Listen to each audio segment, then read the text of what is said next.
To hide their crimes, perpetrators will find ways. A secluded location is often chosen. All traces must be erased. Tools are also carefully prepared. The right items for each purpose. To ensure the disposal is successful. Finally, prepare a suitcase. You get it. But if a suitcase sinks to the bottom of a lake, is everything okay? I'm not so sure. If you unfortunately encounter these two people, then no matter how sophisticated the methods, they will be discovered. Han Same is a detective with 10 years of experience in the Violent Crimes Unit.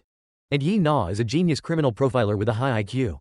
Recently, Yi Na remembered the circumstances of her uncle Dong Hun's death 10 years ago. At that time, when she saw Dong Hun's body, the killer was at the scene, but she didn't have the courage to turn around. She even forgot about it due to the immense shock. That's why Han Same considered her a suspect in Dong Hun's case. Now, she has finally regained her memory. The misunderstanding between them has been completely cleared up. She also joined the Violent Crimes Unit. Yi Na suspects that Dong Hun's killer is the same person who murdered the bar owner Mi Young a few days ago.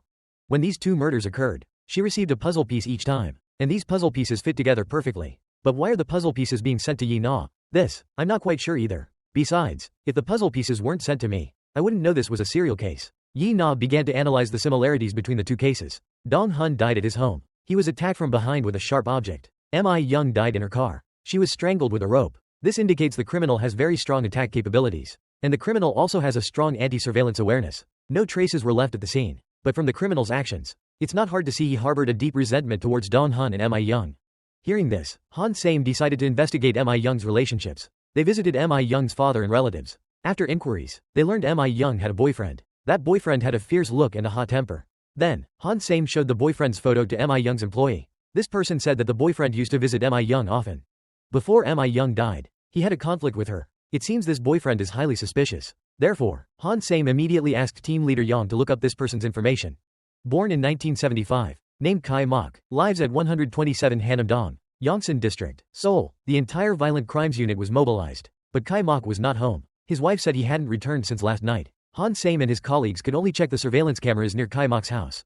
They found Kai Mok left at 3 in the morning, wearing red pants. The place Kai Mok went to was a mountain. In front of the mountain, there was a very high wall. Why did he come here? Could it be he wanted to flee out of guilt? Han Same tried to climb this wall. Unexpectedly, it wasn't too difficult, just a little scrape on his hand. This mountain has no surveillance cameras. Kai Mok must have escaped from here. The Violent Crimes Unit searched Kai Mok's car. From it, they collected Kai Mok's DNA and a coil of rope. Mi Young was harmed in her car with a rope. Han Same checked the camera footage. He saw Mi Young was restrained before she died. Her face was terrified. There was something around her neck. The killer must have been in Mi Young's car beforehand. He forced Mi Young to drive to an area with no camera surveillance.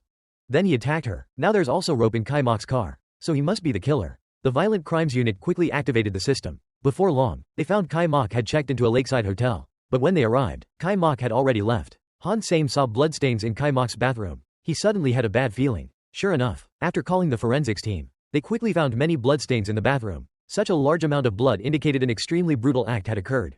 Could it be that after attacking Mi Young, Kai Mok killed someone else? Han Same walked around the area. He saw tire tracks near the lake shore. He immediately guessed the evidence might be in the lake. So, he called in many people to retrieve it. Sure enough, a red suitcase was pulled from the lake. The body inside was not intact. It was very difficult to identify the victim. Team leader Yang decided to start searching the surrounding area. But Yi Na had a different idea. She insisted that Mi Young's case and Dong Hun's case were serial murders. She received a puzzle piece for both of these cases. But this time, with the body in the suitcase, she didn't receive one. This indicates it wasn't the same killer. The person who killed Mi Young was not Kai Mok. She said it wasn't Kai Mok. Then who is the victim in the suitcase? Could it be Kai Mok himself? What on earth are you talking about? Yi Na believed the dismembered body was Kai Mok. She asked Han Same to compare the DNA. Unexpectedly, the result was exactly as she predicted. The victim in the suitcase was indeed Kai Mok. Who on earth killed Kai Mok? Yi Na decided to investigate Kai Mok's wife. After Kai Mok's death, his wife showed no signs of grief. This indicated she didn't love Kai Mok. A woman who doesn't love her husband. Could she have another man on the side? Han Same investigated based on her guess. Sure enough, he found out Kai Mok's wife had a lover. Moreover, her lover's hand was injured. That location matched where Han Same was injured when climbing the wall. How did your hand get injured? The two of them were accomplices. The lover and Kai Mok's wife were definitely accomplices. Han Same brought the two to the police station for separate interrogations. By putting psychological pressure on the lover, they very easily got the answer. The person who killed Kai Mok was his wife. She had her lover call Kai Mok to the hotel to talk. Then she conspired with her lover to murder him. Afterwards, the wife wore Kai Mok's clothes, disguised herself as Kai Mok checking out and leaving, while the lover helped her dispose of the evidence on the mountain behind that wall.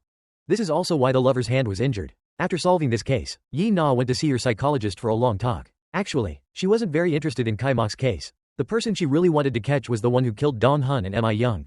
The serial killer. After finishing her talk and returning, Yi Na saw a package at her doorstep. This package, unsurprisingly, was sent by that killer. Because inside was a brand new puzzle piece.